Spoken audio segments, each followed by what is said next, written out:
Jess. Welcome back to my channel and welcome to a brand new reading vlog. I am particularly excited for this vlog because this week we are reading Court of Wanderers by Rin Chupeco. This is the second book in the Silver Under Nightfall duology, and I have been waiting for this book to come out for years now. I am ecstatic to have this book in my hands. I honestly cannot believe that I haven't already read it, but I knew that I wanted to do a vlog for it, and now I can't wait any longer. I can't wait. I need to read this book. Here we go. We're gonna do a little reading vlog together. If you don't know, Silver Under Nightfall is an adult fantasy with a very significant romantic subplot. I do think that the fantasy plot does stand completely on its own and is like very, very interesting. However, the story is extremely character driven and a lot of the character motivations are romantic. In my opinion, the first book in this series hit an absolutely perfect balance between the romantic plotline and the fantasy plotline. I'm hoping that that will continue in book 2, but like obviously I don't know for sure. Book 1 follows Remy, and he is a vampire hunter, and there has recently been this like weird virus slash mutation amongst the vampires.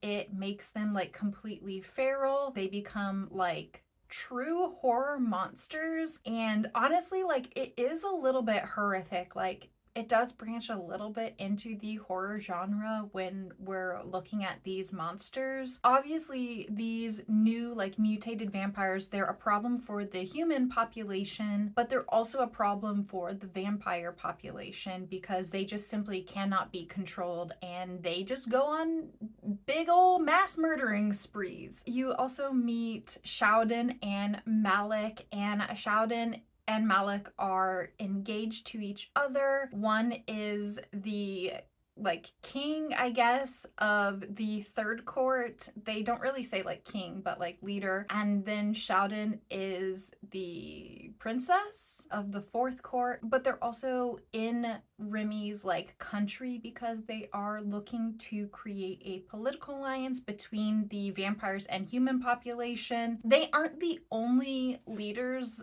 of like the vampire nation. There are like many vampire courts, but Shaoden and Malik are the ones that are like trying to start this alliance. And so then Remy gets wrapped up with them trying to figure out like what is going on with the vampires. And then, you know, Shaoden and Malik, they decide that they like Remy and they kind of pull him into their relationship, and it's cute. There's so much peace and healing in the first book as their relationship develops. It is just really, really entertaining and really, really beautiful to see how everything plays out. I have to stream later today, but at the moment I do have a couple of hours before I have to start, so I'm gonna read for a little bit and I will talk to you when I have something interesting to say. Hello, I'm gonna try to be quick with this because I gotta go, I gotta stream. I'm roughly a quarter of the way into the book, and I mean, nothing crazy has happened so far. At the end of book 1, there was like this really, really big showdown with like the main villain, and it's not like 100% resolved. That's, you know, why there needs to be a second book. But now we're kind of dealing with the ramifications of that. For various reasons, each of the characters has some trauma related to that final showdown, and I don't necessarily want to talk too much about that, but I will just say that Lady Shaoden is now sick. Malik is like super big into science, and he basically has like a little lab, and he just likes to like run little experiments. So at the start of the book, basically the three of them decide that they're going to head towards Malik's court, his hometown where he reigns, so that they can try to help Lady Shaoden recover, but like also Malik and Remy are also dealing with their own trauma from everything that happened. There's been like a little bit of action because, like I said, not everything is resolved. And while we did come up with like some very big reveals and we learned a lot at the end of book one, it's not like the problem with the vampire mutations has been like 100% solved. So as like the three of them are traveling to Malik's court, they do encounter like some little pockets of vampire mutations that they have to take care of. And like the mutations are also kind of like evolving. They're becoming a little bit more sophisticated, which is always fun. I mean, not for the characters, but it's fun for the reader when, you know, like these mindless killing machines that are like horrific from book one, now they're, you know, maybe getting a little smarter, maybe getting a little bit deadlier. I do really like the action. I think Rin Chupeco is great at writing fight scenes. I can definitely see the action playing out in my head, even though I wouldn't say there's necessarily a tremendous amount of action at the moment. We are kind of bopping around a little bit. There is like a journey that they are going on emotionally and physically, and it is kind of just giving me time to sink back into the world, to remember everything that happened in book one and kind of just get reacquainted. So on one hand, it does feel very meandering, and I do think that if you're jumping straight from book one to book two, you might be a little bit like, okay, like we can get there, it's fine. But personally, I do like the chance to reacclimate to the world because it's been like 3 years since I read book one. So yeah, they're just on a journey, they're regrouping, they're trying to get to Malik so that they can heal and basically like make plans. Remy is still in a position where he's acting as a royal envoy, and now that the final villain has been revealed, more of the vampire courts are potentially going to get involved. So, you know, we got to see how that all shakes out. We got to see, like, are any of the vampire courts going to side with the enemy? Are they going to side with the humans? Are they going to side with Malik and Shaoden? We don't know. I have to go stream now, so I'm going to end this update, and hopefully I will talk to you soon when I'm like halfway through the book. Later. Look at this. This just came in the mail and I just wanted to share. I'm gonna open it up here in a second. I found this store on Instagram. It is the Quirky Cup. They are in Australia, and they think I have a cute butt. But yeah, I found them on Instagram and I immediately knew that I needed these journals. Hang on, let me cut off the wrap. 1 second. Okay, the wrapping is off. Holy hell. Oh my God. It's so beautiful. This is just a regular journal. I'll show you. It's so beautiful. This is the spine, and then this is the back. If you're like me and you have some mental health issues, journaling is amazing for my mental health. It genuinely helps so much. I do like to journal. I have gotten out of the habit of it, but my current journal is almost completed. Oh, and by the way, the edges are like gilded and they're rainbow as well. Hopefully this will help motivate me, getting me back into like almost daily journaling. I like to journal like at least 5 times a week, and I've been doing it like every other week, so I need to get back to this. This is like the specs on it if you want the journal. It's 160 pages, and here is like the paper information about it. It also has these beautiful end pages. Which I believe are in the back as well. Yeah. So I got the dot. It also has a ribbon. But they do have these journals in blackout paper and lined and also just completely blank. I just like the dots. Anyways, this is their reading journal. This is actually what I saw online. And here's the thing, I only have one completed reading journal. I'm really bad at using my reading journals. And then I'm actually currently using the Clockwork reading journal. I find a lot of like the, oh hi, do you need to sniff this? Oh look it. Do you want to be in the vlog? He was taking a nap in here in his little bed and I woke him up. I'm just on the floor in my office. Hi, baby boy. You're taking up the entire camera. Good stretch, buddy. Can I go back to filming, please? Okay. Yeah, you're very cute. Everyone thinks you're the cutest. Oh my god, he's trying to get in my lap. But there's no space for you in my lap right now, buddy. Okay. Let me finish and then I'll give you attention. Okay.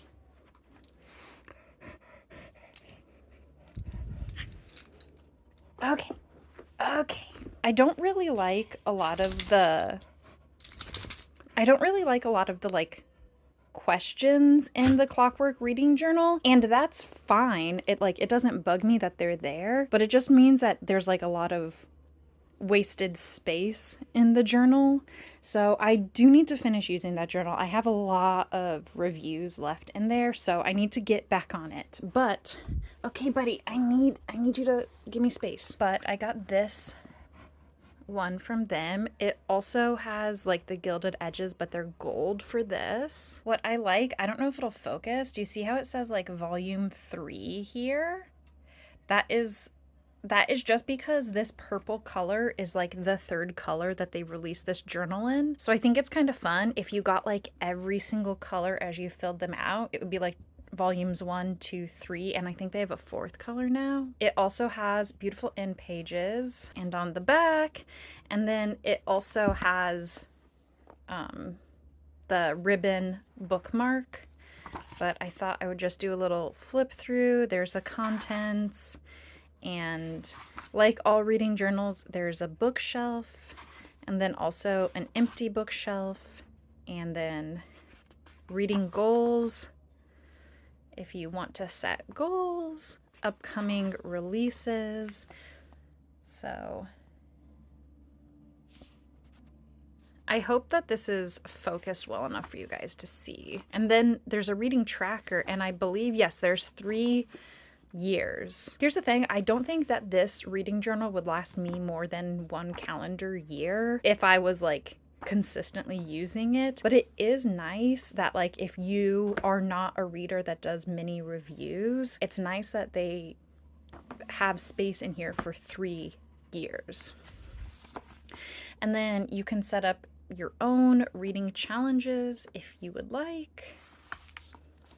And then they also have a TBR page, which I think is extremely, extremely important for me, especially with like my goals this year. And honestly, there's a lot of space in the TBR. Like it just keeps on going. So then this part is called quick reviews.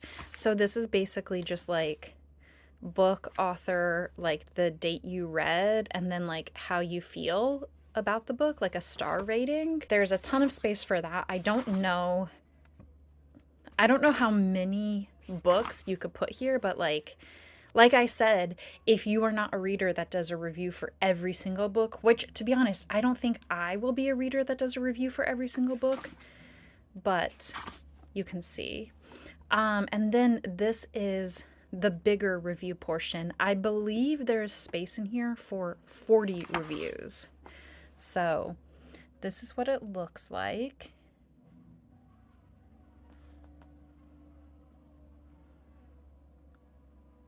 I just like these questions a lot better. They're much more open-ended, and like notable scenes I think is a really fun one. And then it's 2 pages as well. So favorite quotes, and then also space for like a final review. And And then like if you're reading it, you can like take notes here. And then similar books, which I really like because since I make content about books, it's nice if I'm reading a book and I'm like, ooh, this sort of reminds me of this other book. I can note that down so that then I know that like comparing books to other books is not always a positive thing, and I get that, but it is nice if you can give comp titles so that if you like a book, you can see it get into the right hands. Then at the end, there's also a section for your reading statistics. And like you can at the end of the year do like book awards, which again, I think they have a bunch of those. Like I think it goes for 4 years or 3 years, same as the others. And then also spots for recommendations and spots to track your library cards or your library books, or whether you lend a book out. So like if I lent a book, what book, who did I lend it to, did they return it? So we will see if I can actually get back fully into journaling, but I just wanted to share it. This clip is way too long. I just think that these journals are so beautiful and I wanted to share. Back to reading. Look at book mail came in. I got my copy of Fevered Star. If you saw my last vlog, I read Black Sun and immediately ordered the second book in this trilogy. And then my pre-order of Evocation by S.T. Gibson arrived. I pre-ordered this like the day after I finished An Education in Malice.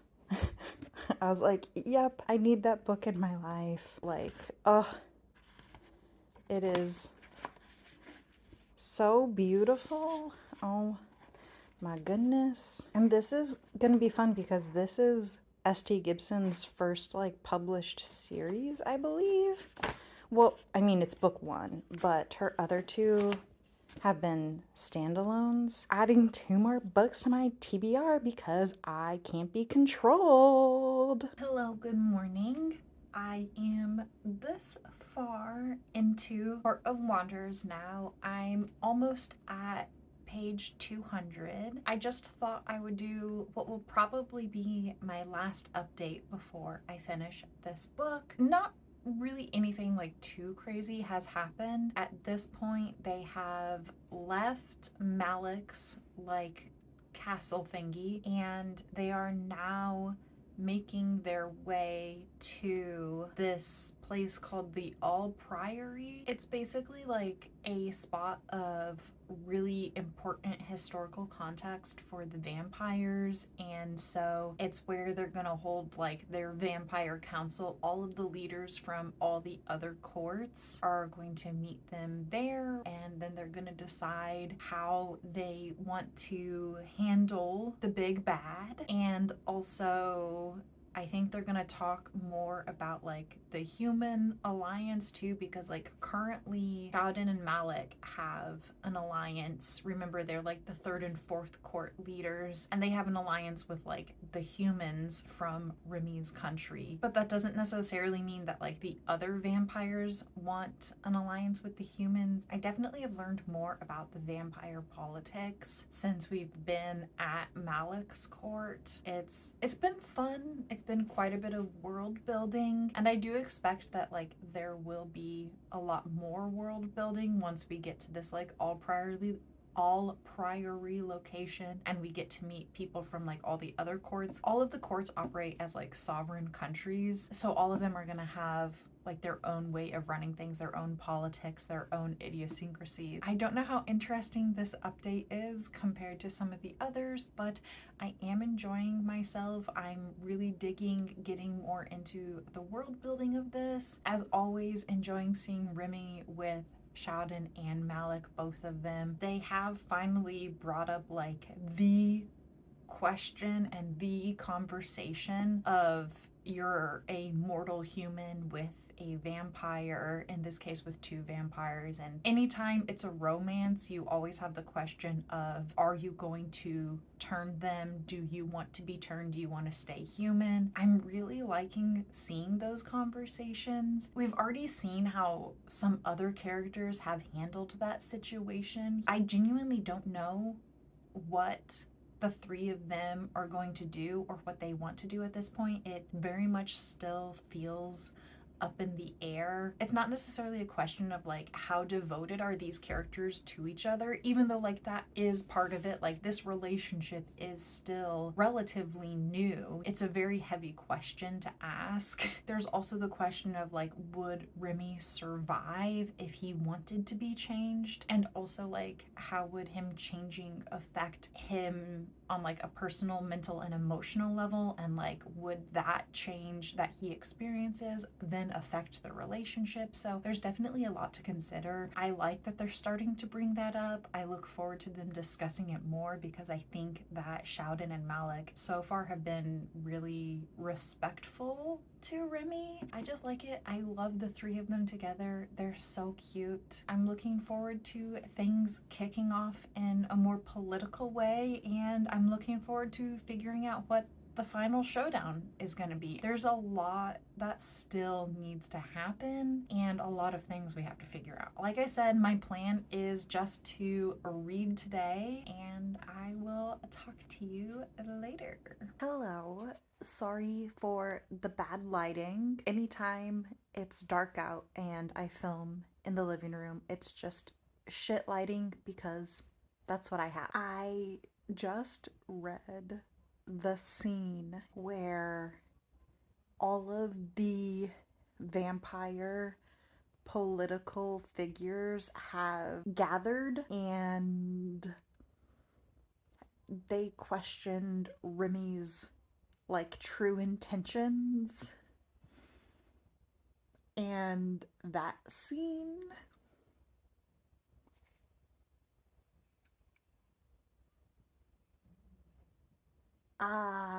if you know, you know. We just got to a part where there was an assassination attempt made on one of the characters, and that revealed that there is a betrayal somewhere, and it's getting really juicy. I don't know how this is all gonna get wrapped up because there's so many things going on. But yeah, it's a fun time. A little betrayal action. The further I get into the book, the higher the rating is getting. I will probably talk to you when I finish the book, but who knows, maybe something crazy will happen. I did it. I finished the book. First things first, 5 stars. Amazing. I just love it so much. I think this book had a fantastic resolution. I'm pretty much happy with how everything shook out in the book. There are like a couple things that I can't really get into because of spoilers that I don't